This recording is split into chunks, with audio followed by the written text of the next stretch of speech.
Ireland has a very special and ancient connection with fairy tales and folklore. Even the origin story of Ireland itself centers around godlike creatures coming down to the earth and creating multiple races of fairies. And the humans came in and totally won, yeah. And I just came back from Iceland. I don't know if I talked about it enough, but alongside of the Viking and the knitting history that Ireland and Iceland share, Iceland also has a deep and ancient connection to fairy tale and folklore. The elves of Iceland and the fae of Ireland kind of align with each other. For example, there's different kinds of elves and dwarves for different environments, just as there are different types of fae and fairies in Ireland for different environments. Sea, land, mountains, woods, house. I don't know. Some of the first written accounts we have of elves in Iceland comes from 1220, but of course these tales were passed down orally before they were written down. Much like the fae of Ireland, the elves and the dwarves of Iceland were ambivalent towards humans and did not care if you lived or died. And actually in Ireland they're a little bit more malicious than the ones in Iceland. Iceland's elves and dwarves could help or hinder you just depending on what your needs as a human is. Whereas the fairies in Ireland, I think, sometimes are in fact trying to hurt you. Like most of them anyway. The Norse called the elves Huldu. I'm saying that wrong. I'm so sorry.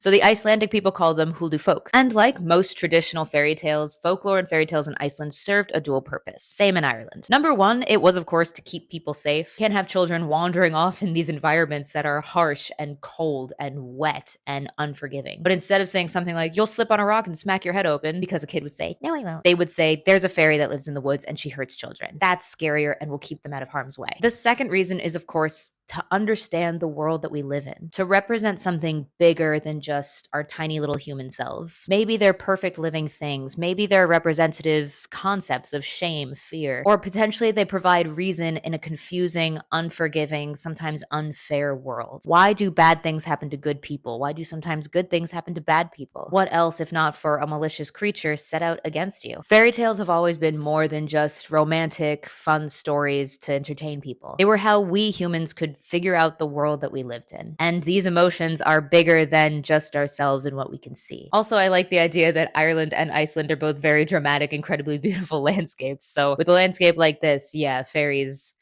that makes sense. That makes a lot of sense. What do you know about the fairy tale and folklore of Iceland or Ireland or where you come from? I know that there's a lot of similarities between multiple cultures, and I'll talk about it in the next video. Anyway, bye, bye, bye, bye, bye, bye, bye, bye, bye, bye.